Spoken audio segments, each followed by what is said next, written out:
Jadi hijrah ini adalah satu proses pembinaan tapak permulaan. Bila sebut hijrah, tuan-puan sekalian, dalam konteks kita, ya terlalu banyak perkara yang kita kena tengok. Pertama apa dia? Bila sebut hijrah, yang kita harus lihat adalah yang menunggu di hadapan penghijrahan kita adalah nikmat dan kesejahteraan, insya-Allah.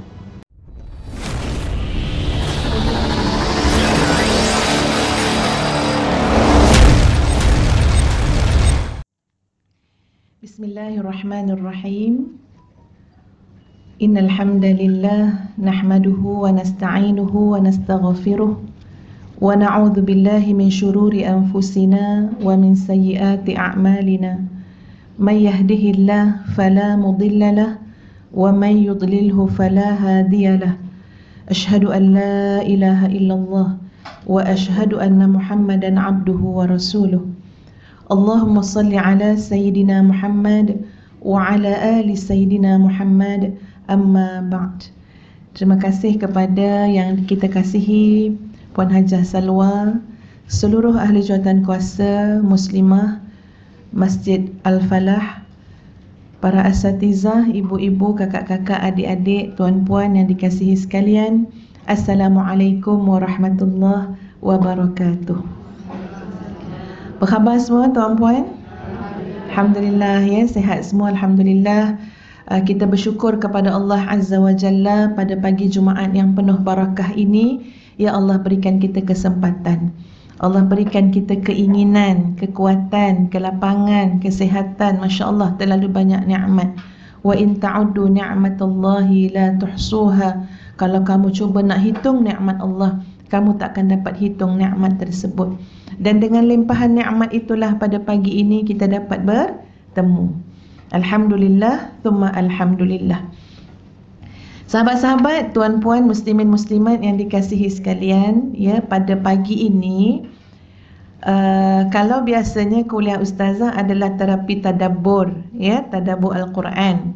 Tapi pada hari ini mengambil kira semalam adalah 1 Muharram, ya, kita pun cuti, dan kebiasaannya kita sudah mengaitkan Muharram ini dengan peristiwa hijrah.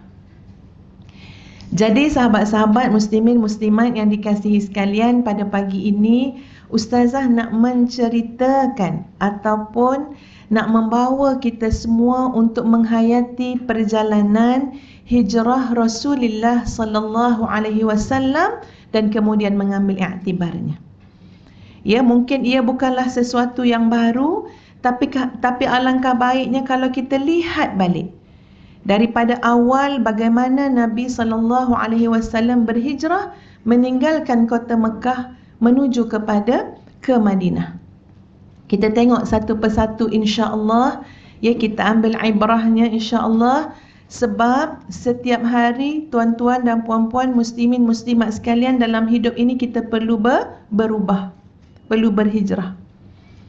Kadang-kadang ada yang merasakan bahawa hijrah ni maknanya apa? Macam satu turning point ataupun satu, orang kata, petik jari je. Oh, saya dah berhijrah dah. Kemudian apa yang berlaku selepas hijrah? Ya, kalau kita faham dengan apa yang berlaku kepada hijrah Nabi sallallahu alaihi wasallam, tuan-puan sekalian, kelihatannya seperti hijrah tu macam satu tapak. Tapak yang kemudiannya kita nak bina bangunan. Ya, tapak yang kemudian ni kita nak mengisi, sebab selepas hijrah Nabi sallallahu alaihi wasallam, lebih-lebih lagi bagaimana cabaran yang harus dilalui oleh baginda Nabi sallallahu alaihi wasallam. Jadi mari kita lihat terlebih dahulu perjalanan hijrah tersebut, dan sambil-sambil tu ustazah mungkin boleh bertanya soalan dengan tuan-tuan dan puan-puan, boleh? Ya, sebab ini bukan perkara baru, ini perkara yang ustazah percaya kita semua telah pun pernah belajar. Jadi bolehlah kiranya ustazah bersoal jawab. Boleh ke? Boleh, ya, insya-Allah.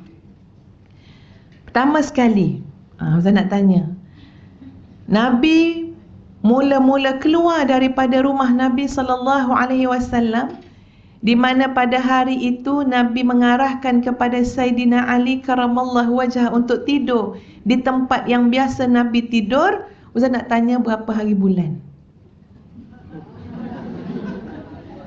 Tadi nampak confident nak jawab tu. Ya, ustazah pun tengok, weh dahsyat ni, confident, insyaAllah dia kata. Berapa hari bulan? Berapa Muharram? Muharram ke Safar ke Rabiul Awal ke? Berapa? Okey, tak apa, tak tahu hari bulan. Nak tahu bulan apa je? Bulan Rabiul Awal, A. Rabiul Awal, B. Muharram, C. Safar. Okey, lulus kita boleh pergi kepada soalan yang kedua. Baik, muslimin muslimat yang dikasihi sekalian. Dia bermula pada pihak orang-orang kafir Quraisy di Parlimen Makkah. Makkah pun ada parlimen dia masa tu Namanya adalah Darun Nadwah. Di mana ahli-ahli parlimennya ialah ni wakil-wakil kabilah-kabilah. Yang pertama, wakil daripada Bani Makhzum iaitu Abu Jahal, wakil daripada Bani Naufal bin Abdul Manaf iaitu Jubair bin Mutim, Taimah bin Adi dan Al-Haris bin Amir. Kemudian wakil daripada Bani Abdul Syam bin Abdul Manaf iaitu Syaibah dan Utbah bin Rabi'ah serta Abu Sufyan bin Harb. Wakil daripada Bani Abdul Dar iaitu An-Nadar bin Al-Harith. Siapa dia An-Nadar bin Al-Harith? Orang yang telah meletakkan uri unta di belakang Nabi SAW. Kemudian wakil daripada Bani Asad bin Abdul Uzza iaitu Abul Bakhtari bin Hisham, Zamah bin Al-Aswad dan Hakim bin Hizam. Wakil daripada Bani Saham, Nabih dan Munabbih bin Al-Hajjaj. Dan wakil daripada Bani Jumah, Umayyah bin Khalaf. Apa mereka buat, tuan-puan sekalian? Mereka bersidang kerana sudah tidak tahan lagi dengan sebaran dakwah yang dibawa oleh Rasulullah sallallahu alaihi wasallam. Penat dah. Mereka pun dah penat dah nak buat macam mana dengan Muhammad ini. Ini ustazah macam ulang cakap dia lah Kalau kita cakap sebut nama Nabi, kita akan sebut dengan sebegitu sopan, iaitu Nabi kita Muhammad sallallahu alaihi wasallam. Jadi tuan-puan sekalian, bahkan ketika itu di Darun Nadwah, persidangan mereka telah dihadiri oleh seorang tua yang mengaku dia berdatang daripada Najd. Sedangkan orang tua itu adalah iblis. Ini peristiwa yang berlaku sebelum hijrah Nabi SAW. Bila ditanya kepada orang tua tu, kamu siapa? Dia kata apa? Aku orang tua daripada penduduk Najd yang telah mendengar rancangan kamu, lalu aku nak hadir bersama-sama dengan kamu. Jadi subhanallah tuan-puan sekalian, kalau kita tengok pandangan-pandangan awal daripada orang-orang kafir Quraisy tadi, mewakili kabilah-kabilah tadi, asalnya mereka kata apa?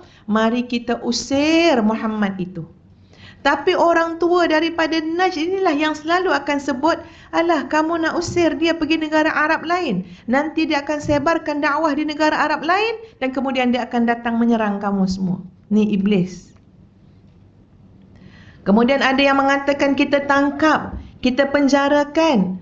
Lalu apa kata orang tua daripada Najd tadi? Dia kata apa? Oh, kamu nak tangkap dia, nanti kabilah-kabilah dia akan menuntut bela. Kabilah dia akan serbu kamu, akan keluarkan Muhammad itu dan kamu yang akan diperangi. Ni kita ni pun hati-hati kadang-kadang kan Kalau mesyuarat ni kena tengok siapa ni ahli mesyuarat ni. Taklah kata ada iblis datang.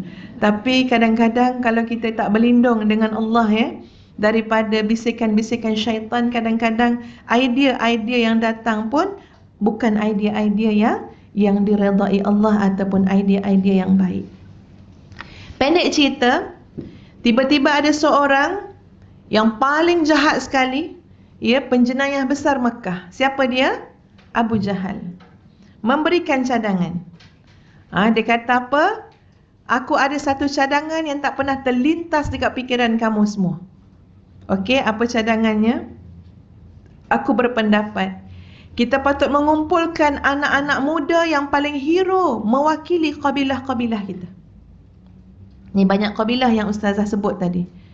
Kita cari anak muda yang paling berani, pahlawannya, Lalu kita berikan kepada anak-anak muda yang mewakili kabilah-kabilah ini, berikan dia pedang yang paling tajam, senjata yang paling hebat. Kemudian apa yang patut dilakukan oleh wakil-wakil kabilah ini? Dia patut pergi serang, patut pergi bunuh Muhammad itu. Yang sebaik-baiknya biarlah ketika itu Muhammad sedang tidur, lalu setiap wakil kabilah itu dengan pedang yang diberikan kepada mereka akan bunuh Muhammad. Maknanya berapa banyak tu? Kalau kata 9 orang, kalau kata 11 orang, 11 itu bercita-cita untuk menghunuskan pedangnya kepada badan Nabi SAW. Supaya apa? Supaya kalaupun ada orang sahabat-sahabat Nabi ataupun sahabat-sahabat Muhammad itu nak menuntut bela, mereka takkan dapat berdepan dengan kabilah yang sangat ramai. Jadi hujung jatuhnya apa yang akan berlaku? Kita hanya perlu bayar diat sahaja di atas kematian itu. Kita takkan diperangi sebab tak mungkin mereka sanggup memerangi kabilah-kabilah yang ramai, sebab tadi kita telah pun mewakilkan setiap kabilah itu dengan anak-anak muda. Jadi jangan kata kabilah yang ini saja yang bunuh Muhammad, sebaliknya pedang-pedang yang banyak itu akan menjadi bukti kabilah itu, kabilah ini semua terlibat sekali dalam membunuh Muhammad. Agak-agak cadangan ni siapa yang mula-mula sambut? Orang tua tadi. Orang tua tu kata apa? Inilah cadangan yang paling baik, iaitu bunuh Muhammad. Dan aku tidak nampak cadangan lain yang lebih cantik dan kemas seperti mana cadangan yang dibawa oleh Abu Jahal ini. Lalu bersepakatlah sebulat suara Parlimen Mekah yang dihadiri oleh pemimpin-pemimpin kafir Quraisy ketika itu untuk membunuh Nabi kita Muhammad sallallahu alaihi wasallam. Ya. Jadi sahabat-sahabat semua, Jibril alaihi salam diperintahkan oleh Allah Azza wa Jalla menyampaikan kepada Nabi sallallahu alaihi wasallam tentang perancangan orang-orang kafir Quraisy tersebut. Jibril berpesan kepada Nabi sallallahu alaihi wasallam pada siang hari sebelum malamnya tu Nabi akan tinggalkan rumah Nabi SAW. Jibril pesan, malam ini kamu jangan tidur di atas tempat tidurmu yang biasa engkau tidur. Itu pesanan Jibril. Jadi Nabi SAW pada siang hari itu, setelah Jibril beritahu jangan tidur atas tempat kamu malam ini, apa yang Nabi kita buat? Nabi kita Muhammad SAW telah bergegas pada tengah hari yang sangat panas terik, sehingga disebut dalam kitab sirah, panas tak panasnya tengah hari itu sehingga kamu takkan temui sesiapa pun yang berada di luar rumah. Ya. Nabi keluar dalam keadaan panas terik itu menuju ke rumah Sayyidina Abu Bakar As-Siddiq.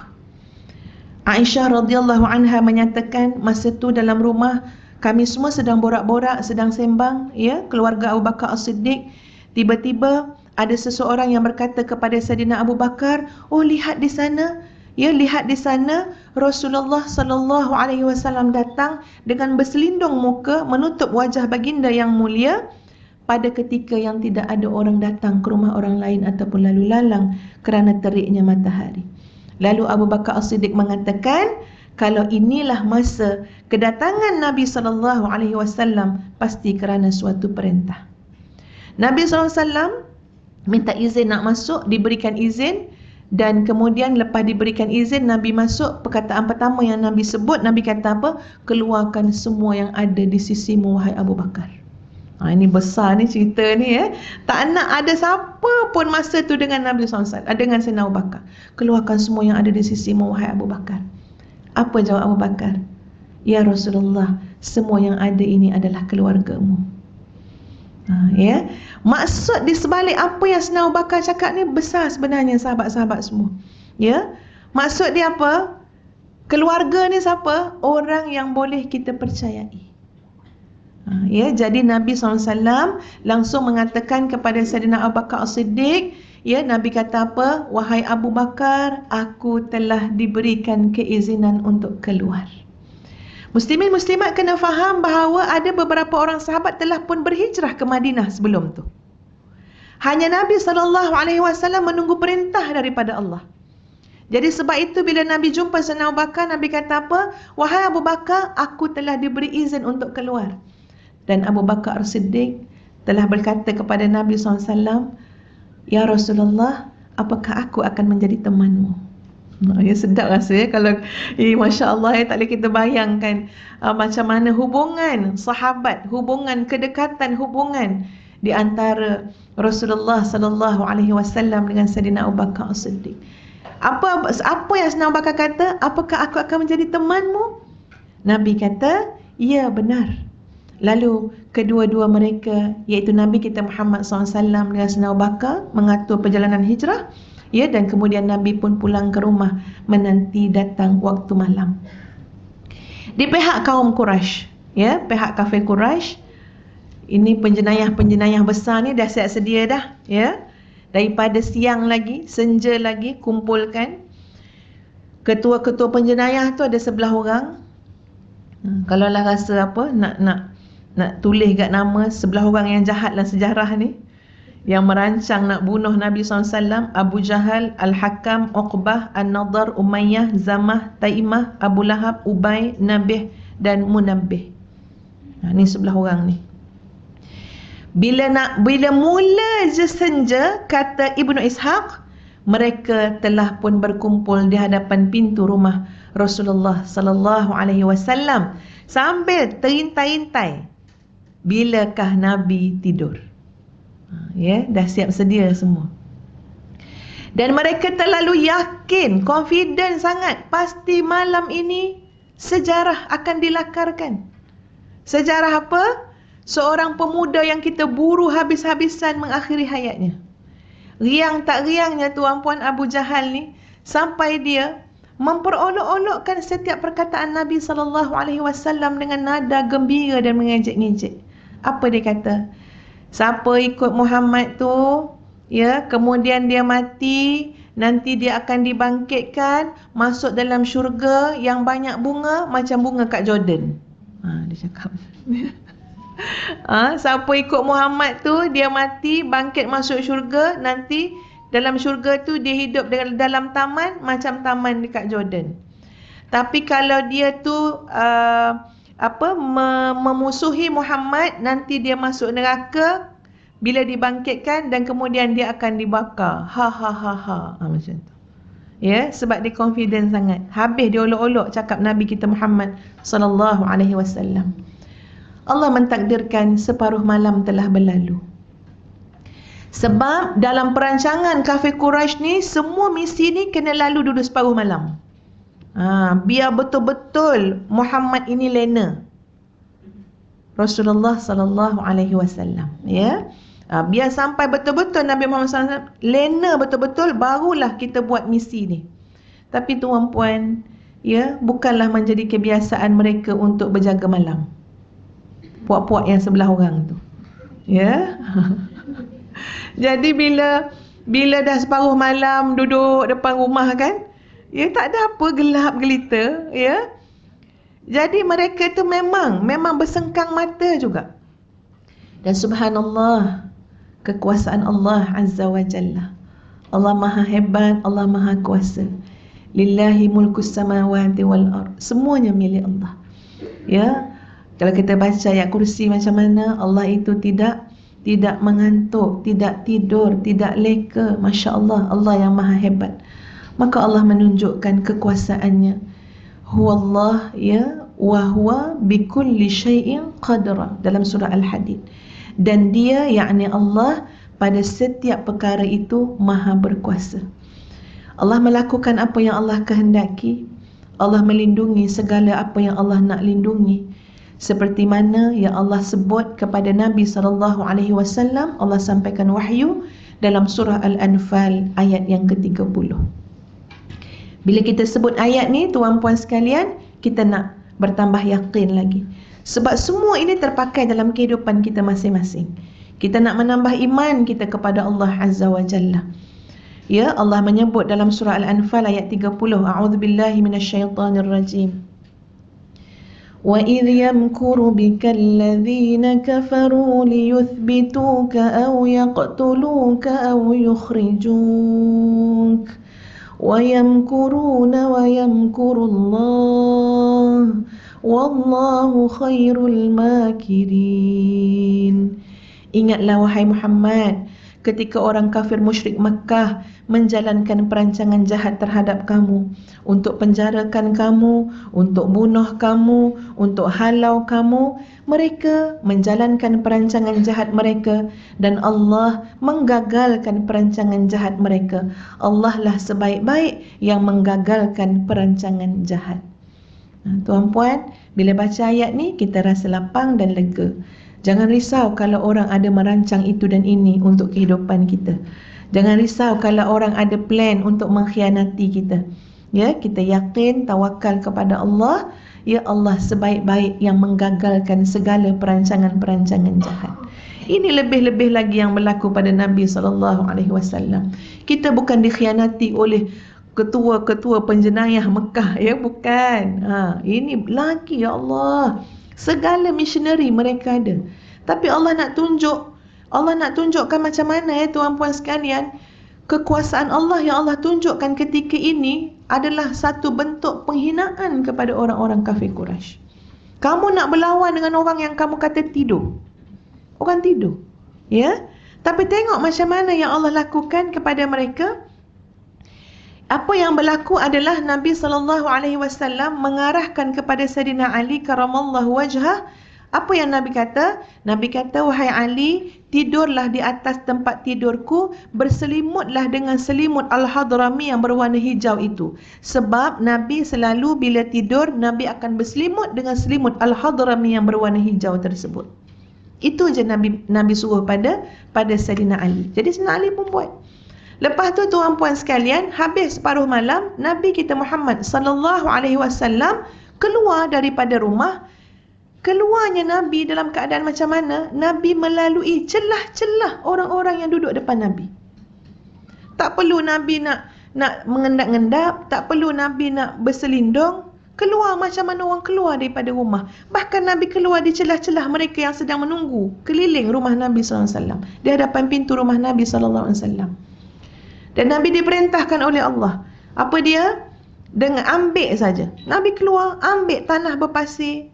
Lalu Nabi pun taburkan pasir di atas kepala-kepala mereka. Sambil mulut Nabi terus membaca, وَجَعَلْنَا مِنْ بَيْنِ أَيْدِيهِمْ سَدًّا وَمِنْ خَلْفِهِمْ سَدًّا فَأَغْشَيْنَاهُمْ فَهُمْ لَا يُبْصِرُونَ. Seorang pun tak nampak, tak perasan, tak terasa, tak terdengar, tak terlintas, tak segala-galanya, tak ada. Ya, langsung tidak dapat menjejaki ataupun melihat Nabi kita Muhammad sallallahu alaihi wasallam. Duduklah menunggu, ngantuk-ngantuk sampai tertidur kat situ. Ya. Kemudian datanglah seorang lelaki yang tidak berada di situ tapi jauh sikit, tapi telah nampak apa yang Nabi SAW lakukan. Tapi laki-laki ni tak tahu perancangan yang duduk depan ni apa dia. Jadi laki-laki itu telah datang, ya, kepada orang-orang kafir Quraisy duduk depan rumah Nabi. Dia kata apa? Kamu ni nunggu apa? Jadi mereka jawab, Muhammad. Lalu kata laki-laki tadi, kecewa dan rugilah kamu sebab aku melihat Muhammad baru saja melintas di celah-celah kamu dan telah menaburkan tanah di atas kepala kamu, dan Muhammad telah pergi menunaikan urusan dia. Lalu mereka menjawab, ya, tak mungkin, kami tak melihatnya. Tapi bila raba-raba atas kepala, ada pasir. Lalu mereka semua segeralah membuang pasir di atas kepala mereka dan terus mengintai-ngintai lagi dalam rumah Nabi SAW. Dan ada sinar bahagia bila melihat, oh, ada orang tidur kat dalam tu. Maknanya laki-laki yang cakapnya tak betul, Muhammad masih tidur lagi dalam rumah Nabi kita Muhammad SAW.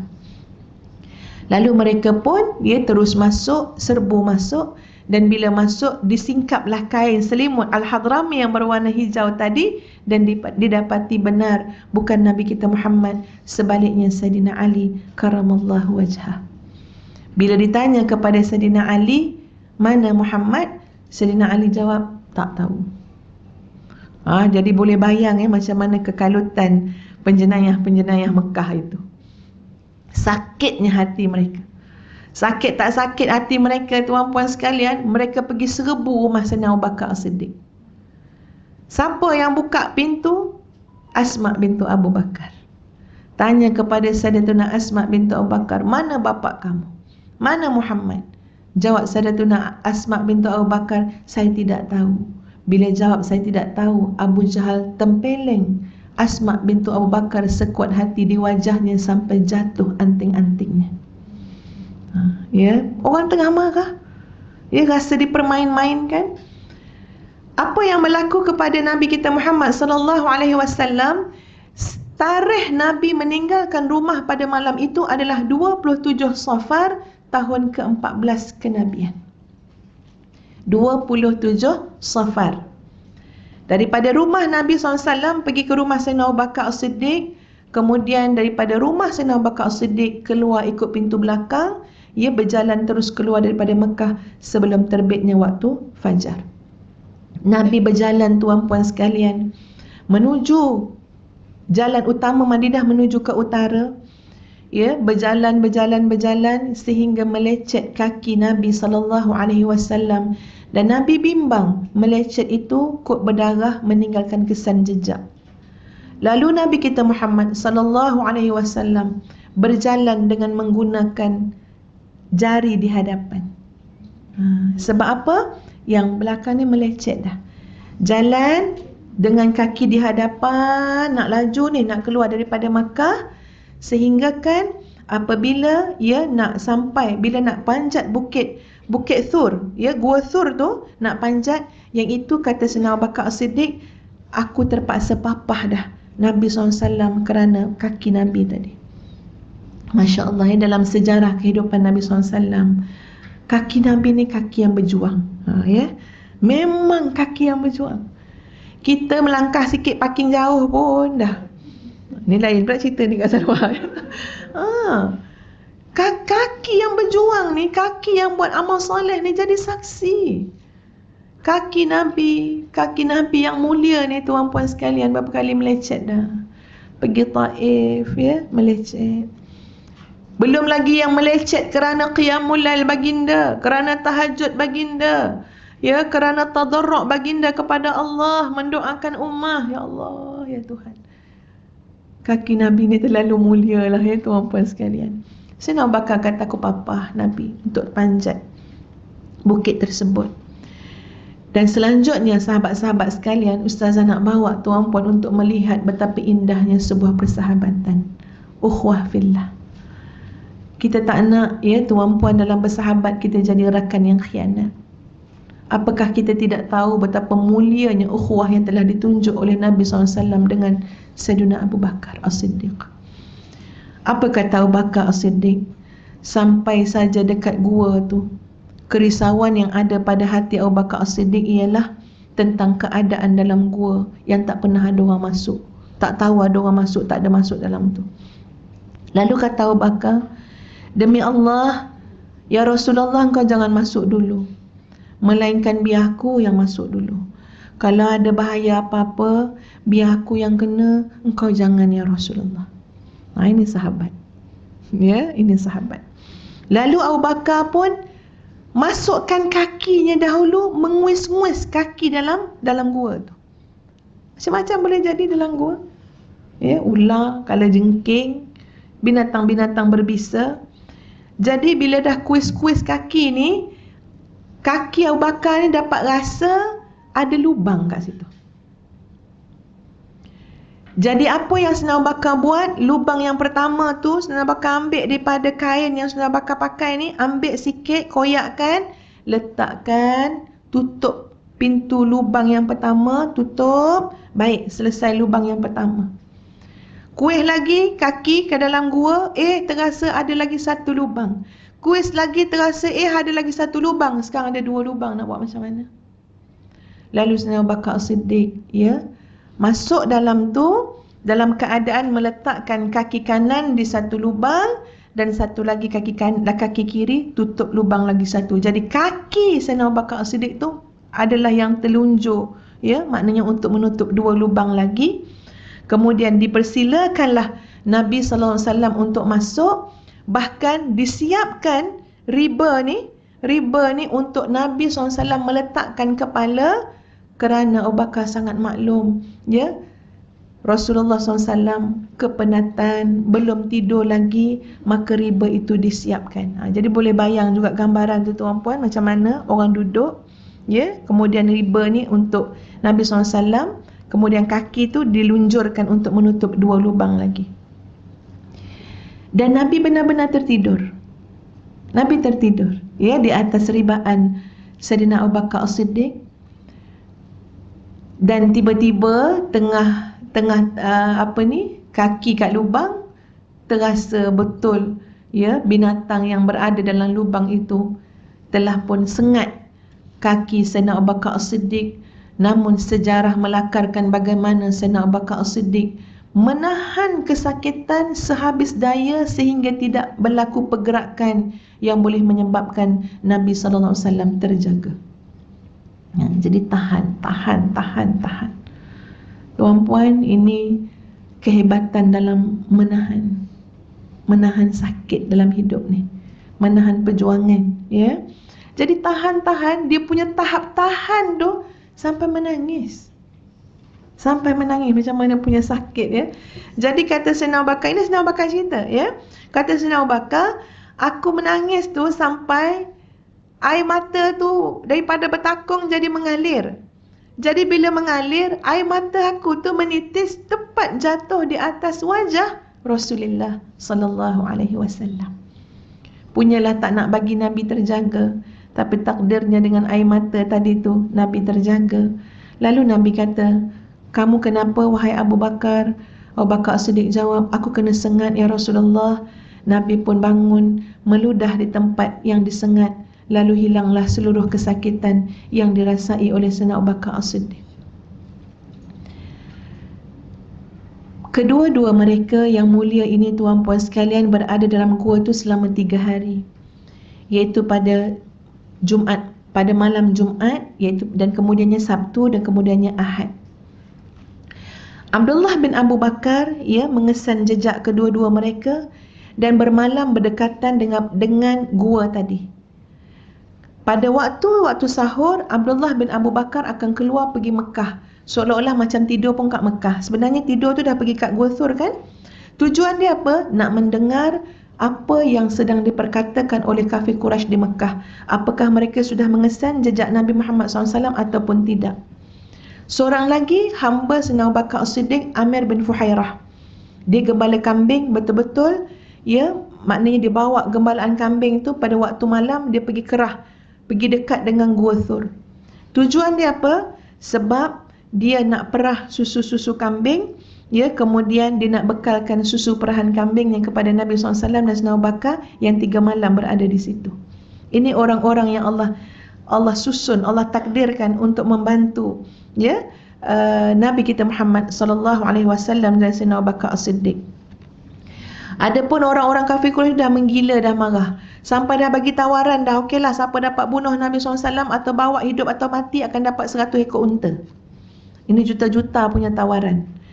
Tawaran juta-juta ni tuan-puan, 100 ekor unta ni bukan disambut oleh pakcik-pakcik tua yang lemah, tapi disambut oleh pahlawan-pahlawan, orang-orang kafir Quraisy, orang-orang muda, belia, ya, panglima-panglima dengan kuda-kuda mereka, senjata mereka. Siapa tak nak 100 ekor unta. Sekarang secara individu, secara berjamaah, ya, semua mereka memburu di serata pelusuk di mana Nabi kita Muhammad sallallahu alaihi wasallam. Nabi kita sedang dijaga oleh Allah Azza wa Jalla sebaik-baiknya. Walaupun seluruh pelusuk masyarakat Makkah, kafir Quraisy ketika itu dengan dendam kesumat, dengan tawaran 100 ekor unta lagi, maknanya ya Allah, gairahnya nak cari Nabi kita Muhammad SAW, tapi Allah menjaga dengan sebaik-baik penjagaan. Sehinggalah disebutkan tuan-puan sekalian bagaimana, ya, sebab dah ramai sangat cari, takkanlah Gua Thur tak jumpa, kan? Sampai depan Gua Thur. Kata Saidina Abu Bakar As-Siddiq, ya, aku bersama Nabi SAW dalam gua. Aku angkat je kepala aku, tengok je kat pintu tu, memang kaki-kaki orang kafir Quraisy. Jadi sampaikan aku ni punya takut ni, ya. Aku kata kepada Nabi SAW, wahai Nabi Allah, kalau adalah yang tunduk mata pandang kat sini ni, pasti mereka akan melihat kita. Jawab Nabi SAW, diamlah wahai Abu Bakar. Kita bukan bertiga. Kita bukan berdua. Kita bertiga. Ya, maksud dia apa? Abu Bakar diam. Ya, kita ni bukan berdua. Ada Allah bersama-sama dengan kita. Masya Allah. Ini adalah satu kalimah ya tuan-puan sekalian, yang sepatutnya jadi macam apa? Macam kita kata apa? Kekuatan kepada kita dalam hidup kita. Kita puaslah mencari kekuatan, macam-macam cara nak mencari kekuatan. Tengok saat yang sangat getir, kebimbangan, ketakutan, ya. Ini kita boleh bayang ya macam mana keadaan, perasaan secara emosinya ketika ini, masya-Allah. Dan macam mana dia, kita kena tengok ya para muslimah, macam mana sebagai seorang sahabat yang nak melindungi Nabi yang sangat dicintai, macam mana rasanya kalau tiba-tiba ada mata yang ternampak. Jadi boleh bayang, Sayyidina Abu Bakar bukan takut dia dibunuh, tapi nak menjaga Rasulullah SAW. Dan Nabi menenangkan segala gelodak perasaan itu dengan apa? Wahai Abu Bakar, kita tidak berdua, kita bertiga. Allah yang ketiga. Itu Nabi sebut. Kita tidak berdua, tetapi Allah yang ketiga. Dan suatu lafaz yang lain, Nabi sebut, maksud dia, bukan seperti sangkaanmu wahai Abu Bakar, bahawa hanya ada kita berdua, tetapi sebenarnya Allah lah yang ketiga. Kalau tuan-puan ada kawan-kawan duduk berdua nak mengumpat, kita cakap macam ni, kita bukan berdua, kita bertiga. Iya, ini patut ni, sebab kadang-kadang kita punya nilai muraqabah tu kurang. Kita nak bantu pasangan kita, ya, kalau ada buat benda tak elok ke, cakap yang tak elok ke, ya. Suami kita mungkin cakap macam ni, pasangan kita kata, jangan rakam tu, jangan rakam. Dia tak bagi pula buat live bila cakap elok tak elok tu. Ya, jangan rakam. Cakap, bang, kita tak berdua, kita bertiga. Allah yang ketiga. Jangan takut dengan manusia, tapi ada Allah. Sama juga masa kita rasa sedih. Ya, sama juga masa kita rasa gundah gulana, ada Allah bersama kita. Ya, innallaha ma'ana. Sesungguhnya Allah bersama-sama dengan kita. Tenang, Allah bersama kita, habis segala masalah. Innallaha ma'ana. Innallaha ma'ana. Kalaulah ya tuan-puan dalam hidup ni kita boleh perkasakan ayat-ayat yang seperti ini, masya-Allah, hebat nanti kehidupan kita semua keluarga. Anak-anak kita kadang-kadang risau. Risaunya nak periksa lah, nak apalah. Cuba kita sebut innallaha ma'ana. Allah bersama-sama dengan kita. Anak kita nak interview, takutlah dengan orang yang nak temu duga apa semua, kita cakap, adik tidak berdua, adik bertiga, Allah yang ketiga. Allah akan tolong, Allah akan bantu. Ingat Allah banyak-banyak. Ya, minta redha Allah. Jadi ini adalah satu, masya-Allah, sangat menenangkan. Senyap Abu Bakar lepas dengar tu. Ya, tak kata apa dah. Dan inilah mukjizat yang Allah berikan kepada Nabi SAW dengan semua keadaan tadi. Ya, Allah jaga, tunjuk macam mana sampai tidur mereka, sampai tak nampak, segala-gala macam lah. Ya, baik, sekarang kita melihat sahabat-sahabat semua dalam perjalanan Nabi kita Muhammad SAW ke Madinah. Nabi kita keluar daripada Gua Thur tu menuju ke Madinah pada Isnin, malam Isnin, bulan Rabiul Awal. Maksudnya dah masuk dah bulan Rabiul Awal, ya. Dan kedua-dua mereka telah mengambil Abdullah bin Uraikid yang ketika itu masih lagi belum memeluk agama Islam, ya. Maknanya dia bukan Islam, tapi kerana dia pandai jalan-jalan menunjuk arah, ya, nak ke Madinah, maka diambil. Jadi selama mana orang tu boleh dipercayai, kita boleh gunakan kemahiran dan kepakaran dia walaupun dia bukan beragama Islam. Okey. Dan siapa lagi yang bersama dengan Rasulullah SAW dalam perjalanan nak menuju ke Madinah tu? Amir bin Fuhairah. Siapa Amir bin Fuhairah? Hamba kepada Sayyidina Abu Bakar As-Siddiq tadi, yang gembala kambing tadi, ingat kan? Yang perah-perah susu kambing tadi. Okey. Sebelum mereka memulakan perjalanan, ya, datanglah Asma bintu Abu Bakar As-Siddiq. Dah siapkan bekalan makanan untuk rombongan ini. Rombongan ni berapa orang? 1, 2, 3, 4. Siap dah bekalan makanan.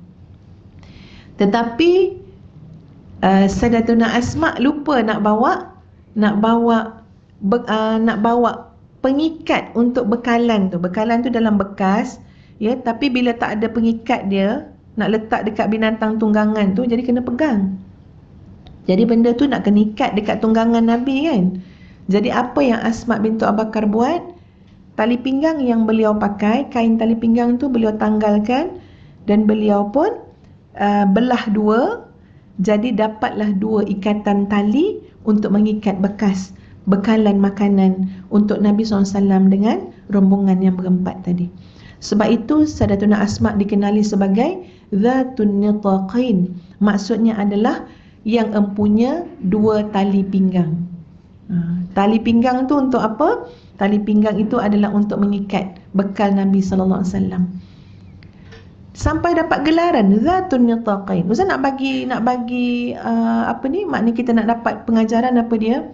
Apapun yang kita buat dengan penuh keikhlasan yang memberikan manfaat kepada kelangsungan dakwah Islam, ya, yang memberikan manfaat kepada tujuan li'a'la'i kalimatillah, untuk meninggikan agama Allah, itu adalah satu nilai ibadah, amalan yang sangat besar di sisi Allah Azza wa Jalla.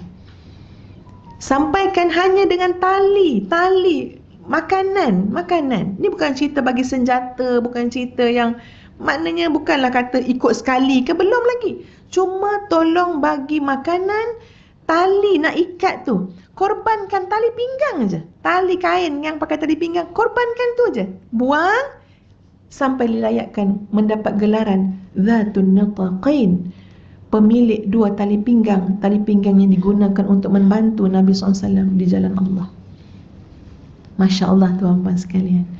Ustazah ceritakan benda ni sebab nak ajak kita semua, termasuk diri Ustazah, supaya berjiwa besar dan berfikiran besar. Jangan hanya berfikir dan berjiwa untuk circle kehidupan kita je, sangat peribadi. Anak kita, cucu kita settle yang ni, settle lah semua. Senangnya kita. Habis tu kat mana ni? Yang agama Allah ni. Ya, Nabi habis-habisan ni tuan-puan sekalian nak sampaikan agama Allah, sambutlah sikit. Ya, Nabi habis-habisan ni nak sampai agama Allah. Ya, panjangkanlah, wariskanlah benda tu, sampaikanlah. Balighu anni walau ayah. Nabi pujuk kita, sampaikanlah daripada aku, walaupun 1 ayat je kamu boleh sampaikan. Sebab Nabi nak nyampaikan ke semua ayat tu, perjuangan Nabi tu terlalu hebat. Jadi maknanya apa? Ya Allah, aku ada apa? Ya Allah, ada tali pinggang ke, ada kain ke, ada duit ke, ada idea ke, ada apa? Ada apa ya Allah untuk Islam? Buatlah sesuatu. Ya, walaupun Nabi bukan di depan mata kita, tapi Nabi menyampaikan kepada kita semua apa dia? Tolong sampaikan agama Allah ini. Tolong tinggikan agama Allah ini. Kadang-kadang ya tuan-puan sekalian, apa yang patut kita rasa? Kita patut rasa macam, ya Allah, memang tak patut kalau agama Allah tidak ditinggikan. Memang tak patut kalau kalimah Allah tak ditinggikan. Memang tak patut. Kita rasa macam berkecil hati sangat. Berkecil hati. Seperti mana saya bawa analogi ya tuan-puan sekalian. Kalau seorang ibu yang baik, ayah yang baik, yang banyak jasa dia, yang macam-macam dia buat pada anak dia, tiba-tiba anak dia tak pedulikan mak ayah dia. Tiba-tiba anak dia bila nak kahwin minta pandangan orang lain. Anak dia bila ada urusan, dia rasa macam orang lain lebih bijak daripada mak ayah dia. Pergi jumpa sana, jumpa sini, boleh tanya dekat Facebook, kat Instagram, bagi pandangan, tapi tak ada sepatah pun minta pandangan mak ayah dia. Tak datang pun minta doa mak ayah dia. Kalau kita melihat gambaran kondisi tu, apa kita rasa? Kita rasa, ya Allah, tak patutnya kamu wahai anak. Tak patutnya kamu. Kita yang tengok pun rasa kecil hati. Macam tu kamu buat mak kamu, macam tu kamu buat ayah kamu. Itu baru dalam lingkungan makhluk. Kita dah terasa lain. Tuan-puan, apa yang kita rasa bila orang tidak letakkan Allah, kalimah Allah, syariat Allah pada yang sepatutnya? Apakah kita tak ada rasa apa-apa? Itu soalan Ustazah. Tak rasa kecil hati ke kita?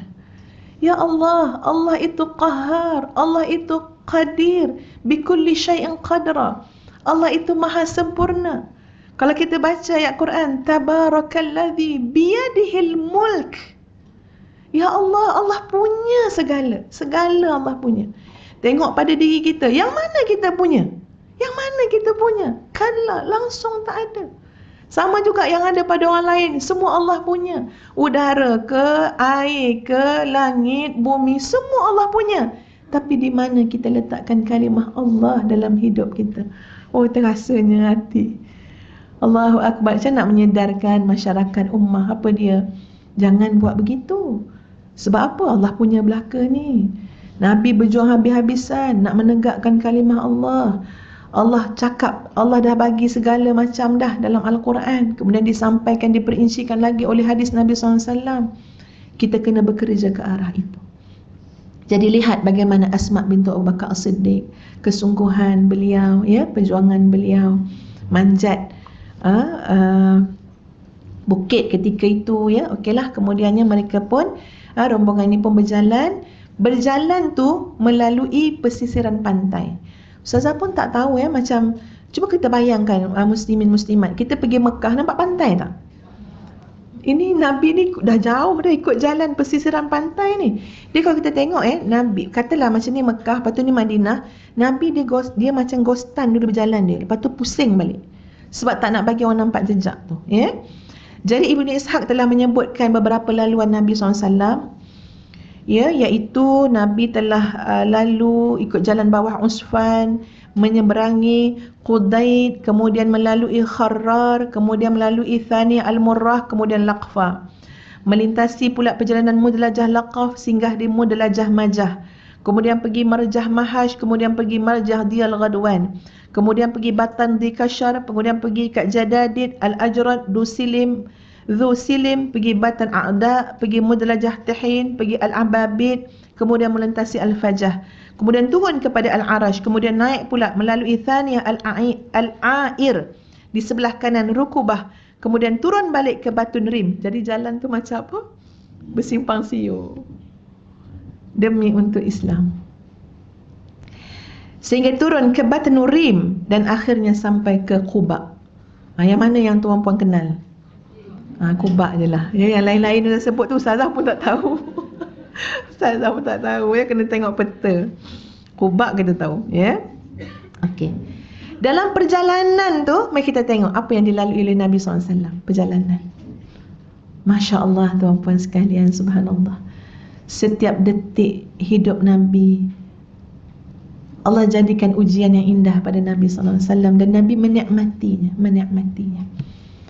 Kita harus ingat, ya, bagaimana yang Nabi sebut ketika lebih getir lagi ketika peristiwa Nabi dihalau kat Taif, ya. Peristiwa Taif tu memang peristiwa yang menyucuk jiwa Nabi juga. Sebab pernah ditanya oleh Sayyidatina Aisyah kan, yang mana antara peristiwa yang paling inilah seperti perang Uhud tu. Nabi kata yang masa aku balik Taif tu. Ketika paling susah, paling getir, paling kecil, maknanya boleh menyebabkan ialah berasa hati ke apa semua, macam-macam lah. Nabi kata apa? Fa in lam takun ghadabun alayya fala ubali. Ya, itu macam syiar yang Nabi pegang. Itu prinsip yang Nabi pegang. Tadi Nabi pegang prinsip apa? Innallaha ma'ana. La takhaf wa la tahzan, innallaha ma'ana. Jangan takut, jangan sedih, Allah bersama kita. Kemudian apa lagi yang Nabi pegang? Jadi prinsip yang Nabi sebut dalam doa Nabi, munajat Nabi, fa in lam takun ghadabun alayya fala ubali. Ya Allah, kalau engkau tidak marah pada aku, maksudnya kalau engkau memang dah redha pada aku, tak marah pada aku, fala ubali, aku tak kisah apa pun yang berlaku. Itu dalam hidup tu, tuan-puan, ya. Kita nak belajar-belajar cakap macam tu. Kita memang belum sampai tahap-tahap hebatnya para sahabat apa semua, memang jauh lagi. Tapi Allah tengok kita belajar mendidik diri, ya, mengambil doa kata-kata Rasulullah sallallahu alaihi wasallam.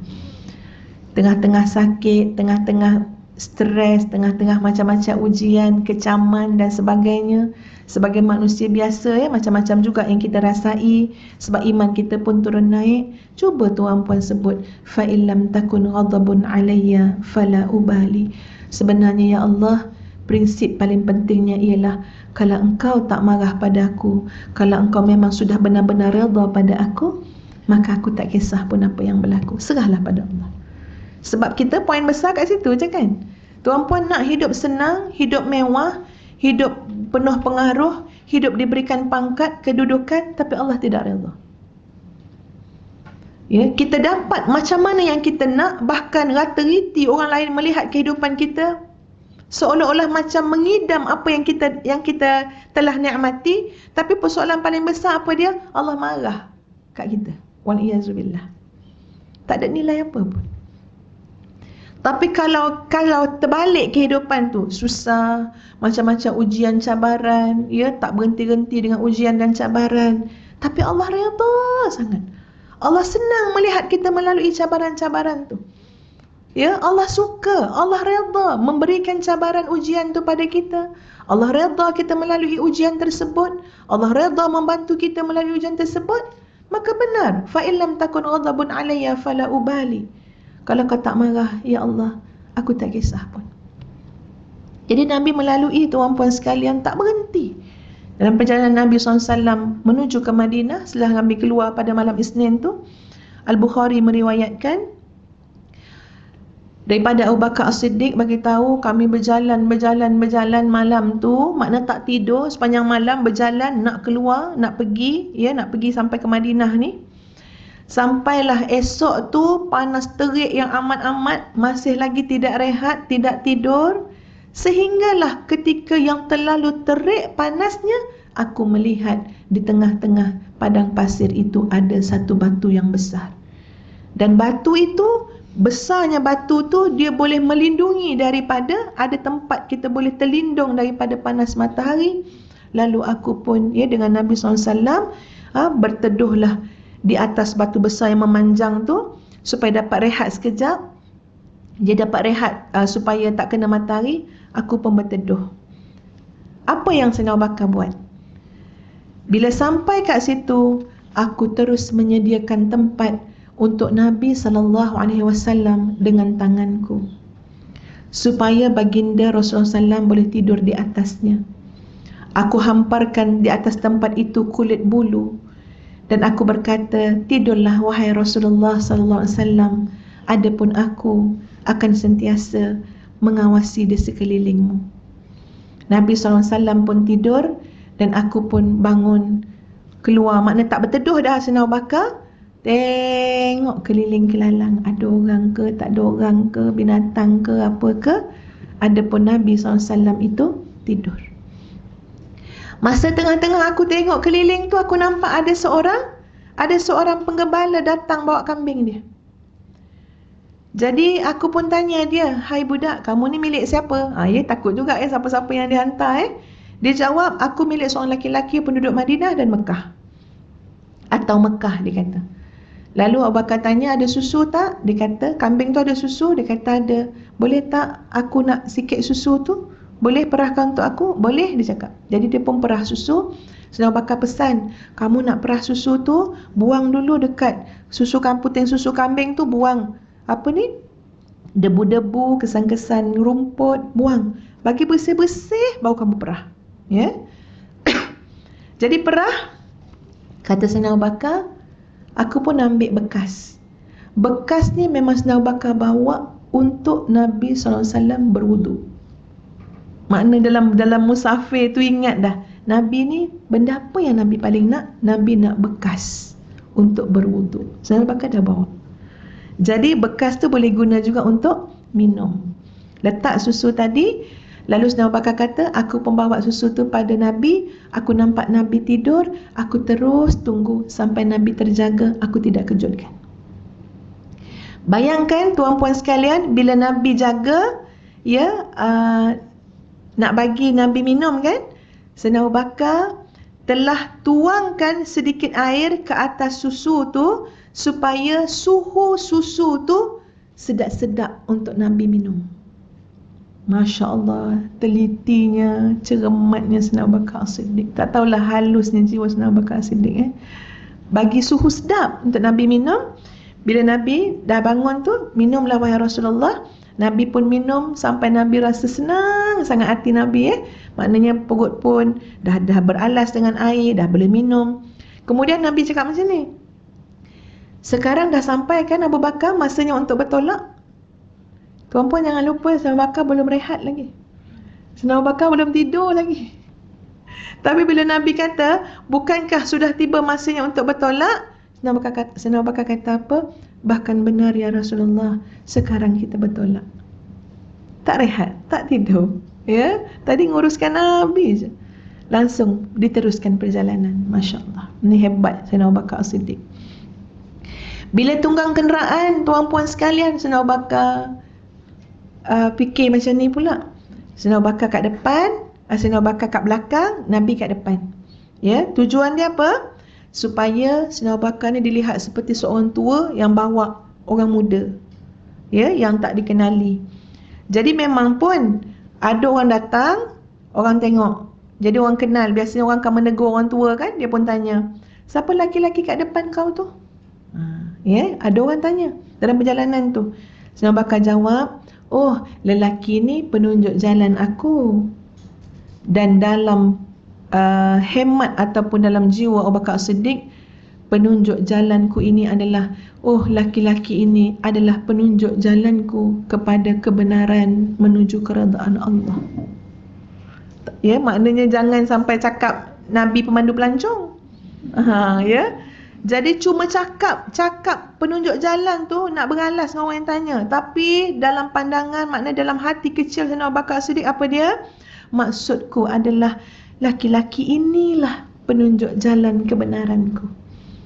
Jadi terus dalam perjalanan tu tuan-puan sekalian, okey, ada orang yang telah dapat mengesan perjalanan Nabi SAW, iaitu seorang laki-laki yang ternampak kat pesisiran pantai tu, nampak Nabi berempat tadi.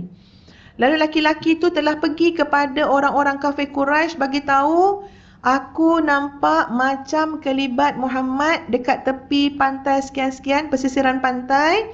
Dia aku nampak berempat begini-begini, aku tahu itu memang Muhammad. Didengar oleh ramai-ramai kafir Quraisy, termasuklah Suraqah bin Malik. Suraqah bin Malik, tuan-puan, bila dengar, terus cakap macam ni. Dia kata apa? Bukan. Itu bukan Muhammad. Itu memang ada orang lalu situ. Aku tahu tu orang lalu situ. Agak-agak ni apa benda pula ni idea si Suraqah ni? Idea dia apa? Supaya tak ada orang lain yang pergi cari Nabi SAW kerana tawarannya 100 ekor unta. Ya, jadi memang dalam sejarah kehidupan manusia kita akan jumpa ramai orang macam ni. Masa cerita Nabi Yusuf kan, ya, orang-orang dalam perjalanan pedagang yang jumpa Nabi Yusuf tu, mereka sorok, mereka tak beritahu bertemu Nabi Yusuf tu pada pedagang-pedagang yang lain. Sebab apa? Sebab tak nak nanti kan kena share banyak. Bila jual kena share ramai-ramai. Orang tu memang ada sepanjang zaman orang macam ni. Sentiasa nak ambil keuntungan, ya. Jadi Suraqah ni ya cakap itu bukan-bukan. Lepas tu dia balik rumah, dia siapkan senjata dia, ya, dia siapkan binatang tunggangan dia, kuda dia, dia ambil lembing tuan-puan sekalian, masukkan dalam sarung, dia pergi ke tempat yang lelaki-lelaki tadi sebut. Dan betul, daripada jauh dah nampak, betul, itu sepertinya kelibat Nabi kita Muhammad sallallahu alaihi wasallam. Bila dekat nak sampai je dekat Nabi, Suraqah sendiri yang cerita ni. Ni Suraqah yang cerita ni. Tiba-tiba kuda aku tu tergelincir sampai aku terjatuh. Aku bangun semula, aku hulurkan tanganku dalam sarung anak panah dan aku keluarkan beberapa anak panah. Suraqah ni orang kafir Quraisy yang memang daripada dulu, dia kalau nak meramal dia pakai anak panah.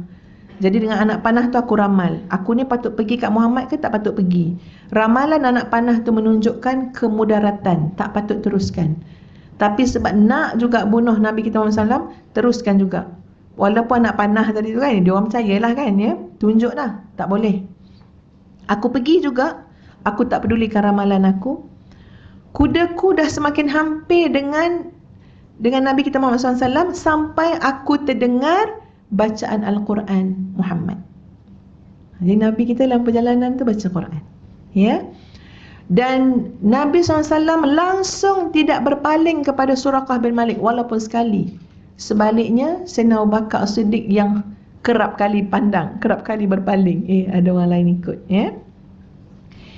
Dan tiba-tiba kaki hadapan kudaku terbenam ke dalam bumi separas lutut.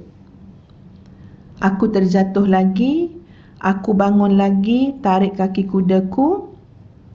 Dan bila kuda tu dah mula nak berdiri tegak, tiba-tiba aku dapati di hadapanku debu-debu yang sangat banyak di langit seperti asap. Jadi dah tak nampak, asap je nampak. Ini semua mukjizat ya, pertolongan Nabi yang melemahkan ya orang-orang kafir. Aku buat ramalan lagi dengan anak panah. Nak pergi ke tak pergi, dah nampak asap dah ni ya. Keluar juga maknanya mudarat, jangan pergi. Lalu aku menyeru rombongan yang berempat ni, termasuk rombongan Nabi Muhammad SAW. Aku seru, aku kata macam ni, saya nak berdamai. Ya. Jadi Nabi SAW telah berhenti. Bila dengar ada orang datang cakap nak berdamai, berhenti Nabi kita Muhammad SAW. Aku tunggang kudaku sampai kepada mereka. Ketika itu kan dah banyak kali jatuh-jatuh apa semua kan ya. Aku pun masa aku nampak Nabi tu ya dengan 3 orang lagi, terdetik dalam hati aku, pasti Muhammad ini akan berjaya. Ya, sebab apa? Sebab macam ada benda lain yang bantu. Ya, tak boleh nak didekati, pasti Muhammad ni akan berjaya. Dah terdetik dalam hati tu. Lalu aku berkata kepada Nabi SAW, sebenarnya kami semua dapat tawaran, ya, dapat tawaran lah untuk bunuh kamu, untuk tangkap kamu. Ya, aku pun beritahu mereka mengenai berita-berita orang ramai yang mahu menangkap mereka. Aku tawarkan mereka makanan, bekalan, ya, tapi mereka tak minta apa-apa pun. Jadi cuma satu je Nabi cakap dengan Suraqah. Nabi kata apa? Jauhlah kamu daripada kami, pergi. Jadi dia pun pergilah setelah mendapat satu surat jaminan keamanan untuk dia. Yang tulis surat tu adalah Amir bin Fuhairah. Jadi bila Suraqah pun balik dah, ya, Nabi pun teruskan perjalanan Nabi. Suraqah bila balik, ya, dia jumpa je orang nak cari Nabi, dia akan cakap macam ni, aku takkan cakap apa-apa pada engkau semua, tapi cukuplah kerja kamu di sini. Jadi padahal asal-asal dia nak cari Nabi kan, tapi dah tengok semua tu, dia dah jumpa orang, dia kata cukup. Okey. Dalam perjalanan Nabi, tuan-puan, nak sampai ke Madinah tu, Nabi bertemu 2 buah khemah. Ummu Mabad daripada Bani Khuza'ah. Jadi Ummu Mabad ni ada seorang perempuan yang sentiasa duduk kat depan khemah. Selalu duduk kat depan khemah dia dengan selimut. Kerja dia apa? Tengok orang lalu lalang. Biasa orang lalang ni musafir, tapi dia baik. Apa dia bagi? Dia bagi makanan, dia bagi minuman. Baik orang macam tu, Masya Allah. Jadi bila Nabi SAW dengan Sayyidina Abu Bakar lalu kat depan tu, Ummu Mabad kata macam ni, demi Allah, kalaulah ada makanan pasti aku hidang, tapi tak ada apa. Kambing-kambing pun dah dibawa keluar dah oleh Abu Mabad, ya, tak ada apa dah. Sebab tahun ni tahun yang tandus. Tapi Nabi nampak ada seekor kambing lagi kat khemah tu. Jadi Nabi tanya, kambing tu Ummu Mabad?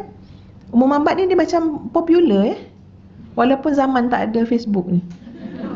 Sebab bila sebut Ummu Mabad ni, tuan-puan sekalian, dia memberikan isyarat kepada orang-orang Islam yang masih berada di Mekah, ke mana Nabi mengarah. Nabi menghala ke mana. Bila sebut tentang Ummu Mabad, mereka tahu Nabi menghala ke Madinah. Tu kata Ummu Mabad ni popular. Ya. Agaknya orang sampai menyampai lah. Kan sampai menyampai orang dalam perjalanan kan, akan ceritalah kat tengah jalan ada satu perempuan namanya Ummu Mabad, selalu bagi susu, makanan. Jadi orang baik ni bagus, popular, ya. Jadi kata Nabi SAW, ada kambing satu tu Ummu Mabad. Ummu Mabad kata apa? Itulah kambing yang paling teruk sekali. Kalau yang dah tak teruk ni bawa keluar dah ke Abu Mabad, itu paling teruk, tak ada apa. Nabi kata aku perah susu dia boleh? Kata Ummu Mabad, demi bapa dan ibuku, kalau boleh perahlah. Ya, maksudnya memang tak boleh perah susu tu ya. Nabi pun menyapu puting kambing itu dengan tangan baginda yang mulia dan Nabi baca Bismillah seraya berdoa. Tiba-tiba kambing itu merenggangkan kakinya lalu mengeluarkan susu yang banyak. Nabi sampai minta sebuah bekas supaya dapat menampung susu yang banyak untuk beberapa orang yang ada tu. Nabi perah susu tu sampai melimpah-limpah buih susu kambing tu. Nabi bagi Ummu Mabad minum, ya, sampai Ummu Mabad puas minum sebab dia ni pun mungkin lapar juga ni, dahaga ya, sebabnya suami dia keluar memang tak ada apa nak makan. Kemudian Nabi bagi pada teman-teman sahabat-sahabat baginda, semua minum sehingga puas, masya-Allah, ya. Kemudian Nabi SAW pun minum. Tengok Nabi punya akhlak. Ya, bukan tukang perah yang minum dulu. Bagi dulu yang lain-lain. Last kali Nabi. Setelah itu Nabi perah lagi kali kedua, penuh lagi bekas. Tujuan dia apa? Nabi nak tinggalkan untuk Ummu Mabad bekas tadi, penuh susu. Tak pula Nabi ambil bawa jalan, ya, bawa, tak, tinggal untuk Ummu Mabad. Kemudian balik Abu Mabad bawa kambing-kambing yang kering. Jadi bila dilihat susu tadi, heran, dia kata kamu dapat kat mana, sedangkan susu-susu kita semua tak boleh, ya, tak ada susu nak diperah. Kata Ummu Mabad, tadi telah datang seorang laki-laki yang benar-benar diberkati. Dia bicara begini, ya, keadaannya. Dia cerita.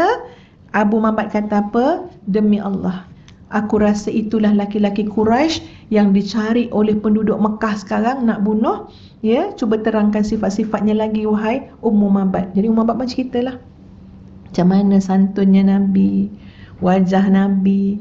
Ummu Mabad jumpa Nabi kan, ya, cerita semua. Sampai Abu Mabad kata, demi Allah, inilah lelaki Quraisy yang sering mereka bualkan.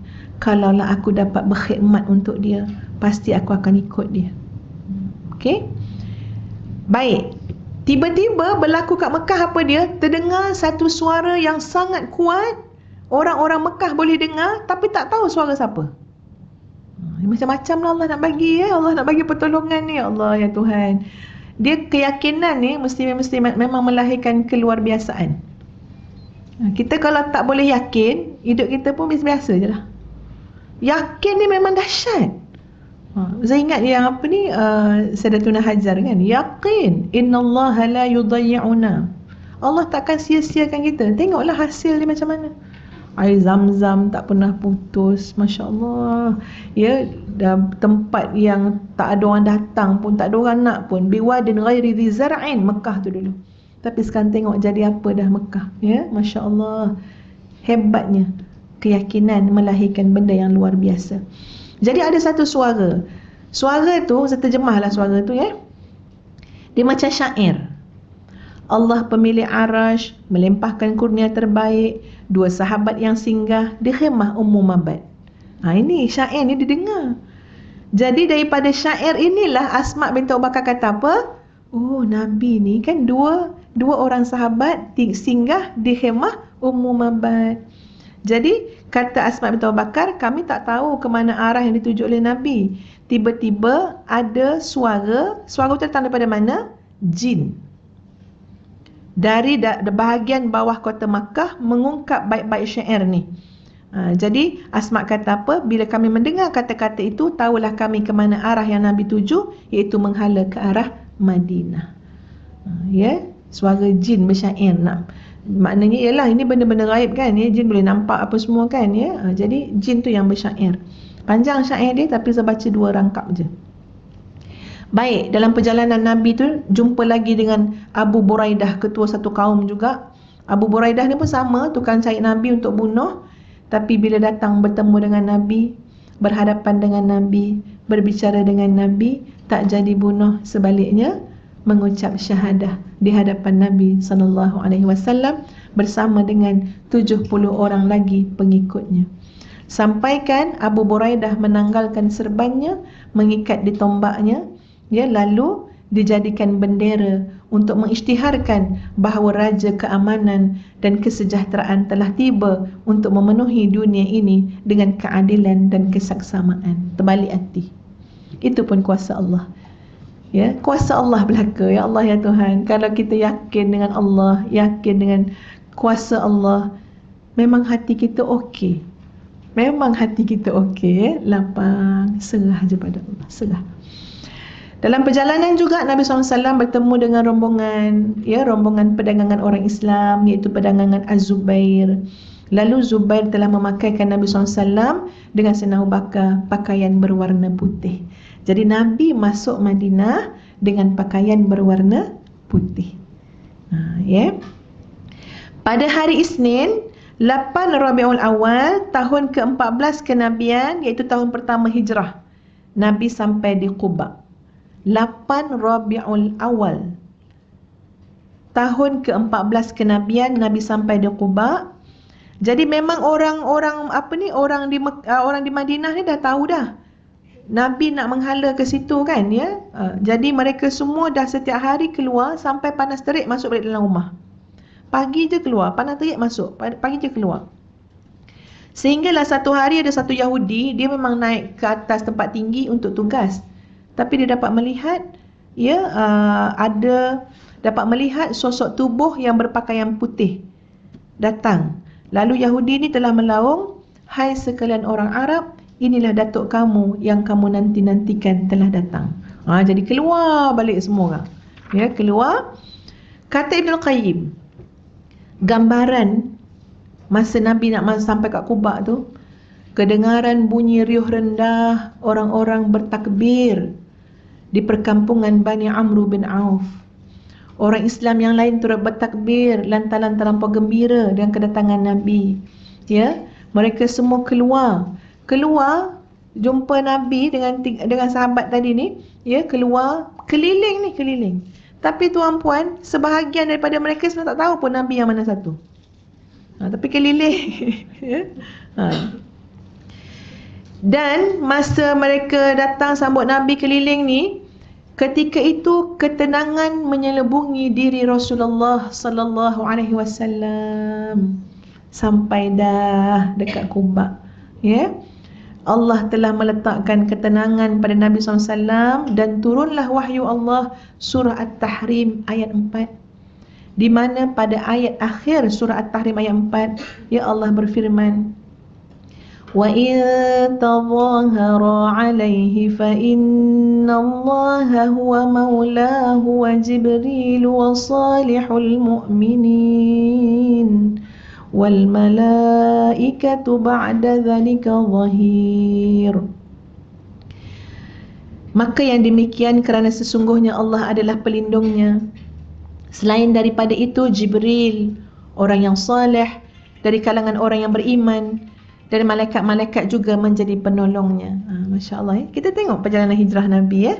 Allah bantu, Allah datangkan sahabat yang bantu, Allah datangkan orang-orang mukmin yang bantu, Allah datangkan malaikat-malaikat yang bantu. Pokok pangkalnya semua Allah. Allah yang memiliki segala-gala. Semua tu tentera-tentera Allah, makhluk-makhluk Allah. Ya, Allah boleh mudahkan, boleh tundukkan langit, tundukkan bumi, tundukkan air, tundukkan angin bila Allah nak bantu seseorang. Jadi kuncinya di mana?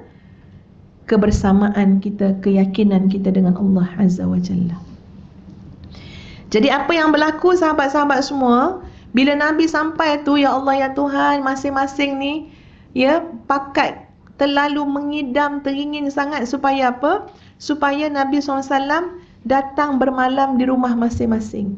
Jadi gambarannya apa? Mereka ni, bila Nabi melintas tu, mereka duduk depan rumah mereka. Bila Nabi lalu je, mereka tarik tali unta Nabi SAW. Tarik tali unta. Sinilah. Asal lalu depan rumah, tarik tali. Sinilah. Nak sangat Nabi ni, Nabi singgah kat rumah mereka. Baik. Kemudian semasa di Quba, Nabi singgah di rumah Kalthum bin Al-Hadam. Ya, kemudian Nabi singgah di rumah Sa'ad bin Khaythamah. Kemudian dalam masa kat Quba juga, Sayyidina Ali dah sampai dah. Sayyidina Ali datang daripada Mekah, sampai terus kat Quba. Ya, kemudian masa tu juga siapa lagi yang sampai bersama Sayyidina Ali masa Nabi dekat Quba? Okey. Nabi berada di Quba, tuan-puan sekalian, selama 4 hari, Isnin, Selasa, Rabu, Khamis. Nabi asaskan Masjid Quba. Itulah masjid yang pertama diasaskan atas dasar taqwa. Ya, selepas Nabi SAW menjadi Nabi. Kemudian Nabi hantar utusan kepada Bani An-Najjar. Ni Nabi nak masuk Madinah dah ya. Kat Quba dulu kan.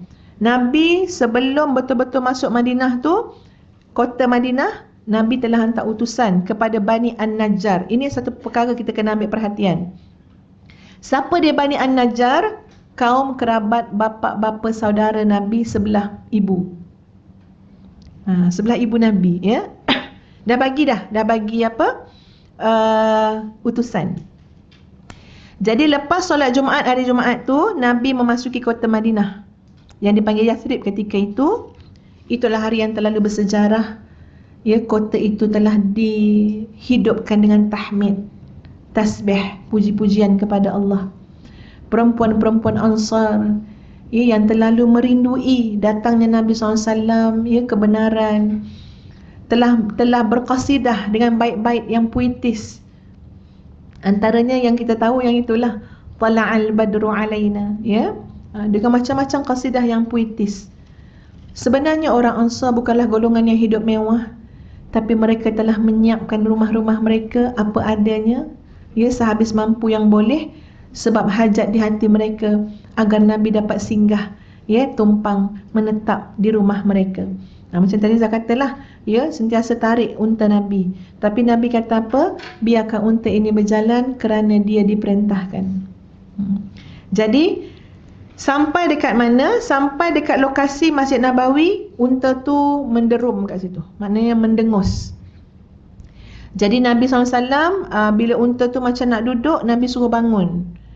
Jalan depan sikit, unta tu paling balik. Nak pergi tempat tadi juga, lokasi Masjid Nabawi ya. Unta tu nak ke situ juga. Jadi patah balik lah. Jadi Nabi tahu kat situ diperintahkan. Tempat itu sebenarnya adalah kampung Bani An-Najjar. Lokasi itu sebenarnya. Keluarga pihak bapa saudara sebelah ibu Nabi SAW. Unta Nabi berhenti di situ adalah dengan petunjuk Allah. Kerana Nabi SAW sendiri suka untuk berhenti dalam kalangan bapa saudara sebelah ibunya demi memuliakan mereka. Nampak? Nabi pergi sana, Nabi dahulukan apa? Nabi cari tempat bermalam kat mana? Ada karabah kat situ. Sebab tu kadang-kadang ini pengajaran untuk kita lah. Kita pergi tempat, mak saudara kita kat situ, kita duduk hotel. Mak saudara kita ada kat situ, kita pergi duduk rumah kawan, BFF kita kononnya. Itu tak cantik adab dia. Tengok dalam perjalanan hijrah Nabi SAW, Nabi memang ada keinginan. Keinginan apa? Nak datang, nak duduk dekat tempat mana? Bapa saudara sebelah ibu. Masya Allah. Jadi kat situ Allah perintahkan, di kampung Bani An-Najjar. Orang ramai masih lagi pujuk-pujuk lah ya. Dan disebut dalam kitab sirah ni, demi untuk untuk isyraf, takrim, untuk memuliakan. Mak saudara kita, pak saudara kita akan rasa anak saudara memuliakan mereka bila apa? Datang tompang, tidur ya, macam tu. Jadi bila masing-masing tu nak suruh Nabi pergi rumah masing-masing pula, Nabi kata apa? Seseorang itu bersama dengan kenderaannya. Jadi semua faham, ambil kenderaan Nabi tu, nanti Nabi ikut. Jadi unta tu lah yang jadi mangsa lah ya. Kena tarik-tarik apa semua. Sampailah Nabi kata, manakah rumah keluarga kami yang terdekat? Jadi memang Nabi cari rumah kaum kerabat tu, keluarga. Sebab dahulu kan ya. Lalu Abu Ayyub kata, saya wahai Rasulullah, ini rumah saya dan ini pintunya. Jadi masuk, Abu Ayyub pun, Nabi bila masuk, Nabi kata apa? Kalau begitu marilah pergi sediakan tempat berteduh untuk kami. Abu Ayyub kata, silakan dengan keberkatan Allah. Setelah beberapa hari sampailah isteri Nabi Saudah radhiyallahu anha dengan anak Nabi Fatimah, dengan Ummu Kalthum, Usamah bin Zaid, dengan Ummu Aiman. Dah sampai dah ke Madinah semua ya. Sampai, dan apa yang berlaku kepada Sayyidina Abu Bakar As-Siddiq, sahabat Nabi yang menemani Nabi, demam panas yang kuat. Ya. Tadi kita tengok perjalanan tadi macam mana ya, fikir Nabi je kan. Demam panas kuat sangat. Bila berubah juga demam yang teruk. Ini menurut sumber daripada Aisyah radhiyallahu anha, pergi ziarah, pergi tengok yang dua orang yang Aisyah ziarah ni, Sayyidina Aisyah ziarah, dua-dua bercakap macam bunyi macam dah teruk sangat dah sakit tu. Contoh bila bertemu dengan Abu Bakar, Sayyidina Abu Bakar kata macam ni, semua orang berpagi-pagi di sisi keluarganya, sedangkan kematian lebih dekat daripada tali kasutnya. Jadi macam syair, baik-baik syair tu beritahu, teruk sangat dah demam ni, ingat mati dah, ya. Bilal bila sakit dia tambah kuat, Bilal pun angkat suara, Bilal kata macam ni. Ni terjemahan. Aku tak tahu apakah dapat bermalam di lembah yang kelilingku pohon idkhir dan pohon jalil. Apakah akan ketemu olehku bukit Samah dan Tafil. Maknanya tak tahu ni, tidur-tidur ni takut meninggal terus. Dia punya berat demam. Aisyah radhiyallahu anha berkata, aku datang jumpa Nabi, bagi tahu Nabi tentang keadaan dua orang yang sakit. Lalu Nabi berdoa begini, Ya Allah, jadikanlah kami mencintai Madinah sebagaimana cinta kami kepada Mekah, bal asyad, bahkan lebih lagi ya Allah. Sihatkanlah penduduk Madinah, berkatilah gantang dan cupaknya, pindahkanlah demamnya dan jadikan ia berada di Juhfah. Jadi alhamdulillah sihat ya sahabat-sahabat tadi. Sebab ya mungkin banyak kemungkinan lah bila Nabi kata, Ya Allah, jadikanlah kami mencintai Madinah seperti mana kami mencintai Mekah. Jadi demam tu tak demam rindu ke apa, ya. Macam-macam lah. Sebab apa? Sebab tinggal semua. Hidup lu kat Madinah kan, tinggal kerana Allah dan Rasul, tinggal semua. Jadi sampai Nabi berdoa supaya Allah menjadikan ya orang-orang muhajirin inilah khususnya mencintai Madinah seperti mana mencintai Mekah, bahkan lebih-lebih lagi. Ya, doakan keberkatan dan sebagainya. Lalu ya hiduplah Nabi SAW di Madinah dengan para sahabat, memulakan satu episod baru daripada hijrah. Sebab tu saya kata apa? Hijrah ni macam tapak. Lepas pada tu Masya Allah, macam-macam yang Nabi kena lalui. Beberapa siri peperangan ya, yang kena dilalui.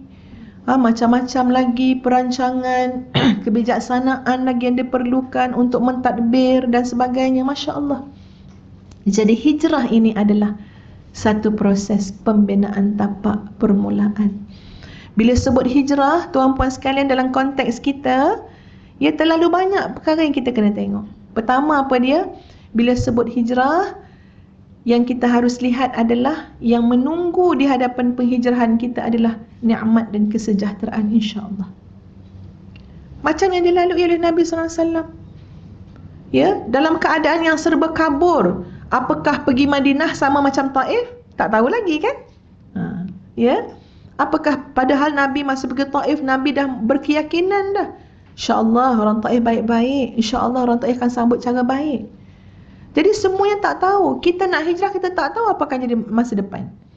Selalu orang tanya Ustazah, saya nak hijrah, nak tutup aurat, nak buat itu, nak buat ini, tapi saya tak confident lah Ustazah. Yang saya boleh istiqamah. Yang saya takutlah cabaran-cabaran. Jadi ini kita kena tengok macam mana Nabi hijrah. Apa dia? Janji Allah. Orang yang berhijrah kerana Allah, yang menunggu kat depan tu adalah kemenangan. Yang menunggu kat depan tu adalah kemakmuran. Percayalah dengan janji Allah. Janji siapa lagi yang kita nak percaya? Ya, innallaha la yukhliful mi'ad. Allah tidak pernah memungkiri janji. Bila sebut tentang hijrah, hijrah tu mesti bersama-sama dengan keyakinan. Nabi dah ajar dah. Kalau kita hijrah tapi ya tak ya, ya tak ya, maknanya tak yakin. Kenapa jadi susah? Kenapa? Kerana hijrah kita bersama dengan syak, was-was. Jadi bila tak yakin, memanglah hasil dia pun tak berapa baguslah. Tapi lihat keperluan hijrah ni apa dia? Hijrah bersama dengan keyakinan kepada Allah. Sebab tu kadang-kadang saya fikir macam ni tuan-puan. Kita yang makin belajar ni lagi nak kena hijrah. Jangan cakap orang lain yang hijrah. Kita nak kena hijrah. Sebab apa? Sebab bila kita dah dapat keyakinan, kita tahu tuan-puan ke mana kita patut berubah. Ke mana? Mungkin zahir nampak elok dah, tutup aurat apa semua elok, nampak datang kuliah apa semua, tapi Allah Maha mengetahui tuan-puan, hijrah ni adalah hijrah hati. Hijrah hati kita yang terpesona dengan makhluk kepada memuji Allah, memuja Allah. Hijrah hati kita yang memberikan fokus dan perhatian dengan makhluk kepada apa? Mencari kemuliaan di sisi Allah. Banyak sangat kat sini. Ya, hati ni simpang siur tuan-puan. Hijrah. Dan pasti hijrah tu ada cabaran dia, ada kesusahan dia, tapi Allah bersama-sama dengan kita. Kita tidak seorang kecuali melainkan Allah lah yang kedua. Kita tidak berdua melainkan Allah yang ketiga. Allah sentiasa bersama-sama dengan kita. Wa huwa ma'akum aynama kuntum. Dia sentiasa bersama kamu di mana saja kamu berada. Tak puas hati lagi dengar ayat tu kan? Ya, memang kena puas hati. Surah Al-Hadid. Wa huwa ma'akum aynama kuntum. Jadi ini hijrah. Hijrah bersama dengan keyakinan. Kita tengok macam mana yang disebut dalam surah At-Tahrim tadi.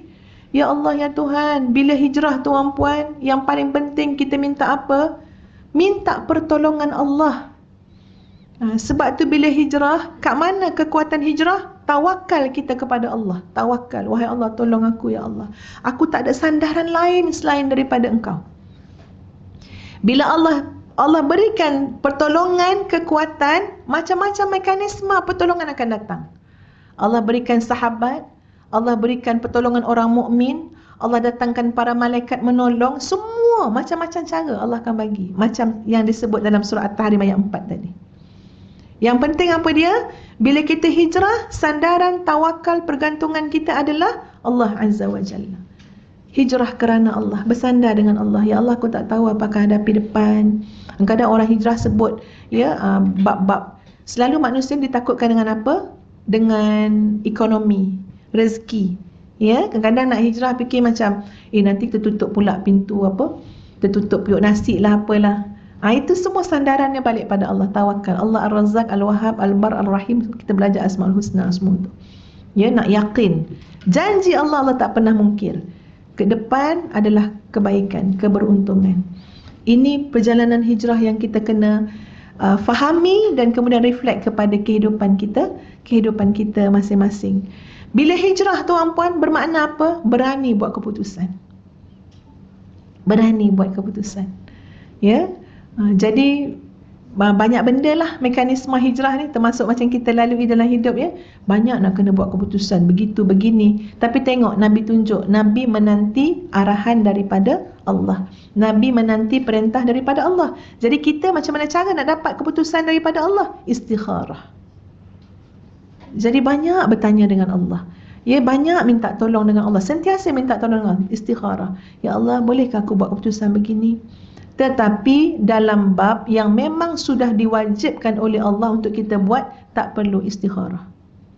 Jangan ada yang jawab, saya memang nak pakai tudung, tapi istikharah asyik negatif je. Apa benda negatif? Tak faham ke Ustazah tu kan? Ini bukan melibatkan benda wajib yang Allah suruh buat. Ya, benda sunat yang Allah galakkan buat, itu dah dengan kita pemahaman terhadap syariat pun dah jadi petunjuk dah. Ya, tapi ini bila ada pilihan, ya kita nak cuba tengoklah macam memerlukan keputusan, kita istikharah. Muslimin muslimat yang dikasihi sekalian, dan apa yang berlaku selepas hijrah itu adalah cabaran yang menuntut kekuatan daripada kita semua, dan kita mohon daripada Allah kekuatan tersebut. Kita belajar daripada peristiwa yang telah Ustazah huraikan tadi, ya, bagaimana kesungguhan Nabi SAW dalam menyampaikan, dalam berdakwah, dan bagaimana benda yang susah itu jadi manis dengan adanya ukhuwah fillah. Kan jadi manis kan? Nabi tenang melihat orang yang menunggu Nabi juga. Nabi bersama dengan Sayyidina Abu Bakar As-Siddiq. Ini semua adalah asbab yang Allah datangkan sampai akhir zaman jadi sunnatullah lah. Itulah juga perkara yang kita perlukan dalam hidup. Kita tak akan duduk seorang-seorang. Kita tak dapat nak buat tugas-tugas yang mulia hanya berseorangan. Kita perlu kepada satu manhaj yang betul, dan kita perlu kepada ya sahabat-sahabat yang sentiasa tolong bantu, dan pastilah yang paling penting sekali perlu kepada bantuan Allah. Jadi para muslimin muslimat yang dikasihi sekalian, ya mudah-mudahan kita semangat untuk memperbaiki diri kita jadi yang lebih baik, ya, kepada satu perspektif yang lebih luas dalam hidup, bukan untuk diri kita saja, ya. Benda nak diperbaiki ni banyak, zahir dan batin. Allah Maha melihat kita, Allah Maha mengetahui tentang diri kita. Jadi mudah-mudahan kita ya rasa terinspirasi Dan lebih-lebih lagi tuan-puan sekalian, Ustazah mohon kepada Allah Azza wa Jalla agar kurniakan kepada kita semua hubbi Rasulullah sallallahu alaihi wasallam, hubbu Rasulullah sallallahu alaihi wasallam. Allah kurniakan kepada kita cinta kepada Nabi sallallahu alaihi wasallam, kesediaan untuk berkorban ya demi li'i'la'i kalimatillah. Astaghfirullahalazim, astaghfirullahalazim, astaghfirullahalazim li wa lakum. Assalamualaikum warahmatullahi wabarakatuh. Tuan-puan sekalian, insya-Allah sama-sama kita doakan seorang anak kecil yang bernama, masya-Allah namanya sedap, Aulia Aisyah binti Muhammad Faizul Anizam yang baru menjalani pembedahan. Ya, doakan semoga segera diberikan kesembuhan. Bahkan adik ini ya, mudah-mudahan Allah angkat menjadi golongan yang salih, yang salihah, ya, menjadi hamba Allah. Ya Allah muliakan dengan ilmu, insya-Allah. Allah muliakan dengan akhlak yang terpuji, insya-Allah ya. Kecil-kecil dah melalui ujian kesakitan, insya-Allah. Pasti yang menunggu tu yang baik-baik daripada Allah. Dan yang kedua, tuan-puan yang nak dapatkan buku doa mihrab terbitan Yayasan Integrasi Al-Huffaz. Alhamdulillah, kami telah dapat menubuhkan yayasan, ya, namanya Yayasan Integrasi Al-Huffaz yang mengendalikan Madinatul Huffaz. Dan ini buku yang pertama yayasan keluarkan dengan tujuan untuk mengisi tabung operasi Madinatul Huffaz. Ya, maknanya masa PKP pun terkesan juga kami kan ya, tapi kami tak nak mengurangkan hak guru dan sebagainya. Gaji jalan macam biasa sebab online kelas ya, macam biasa. Dan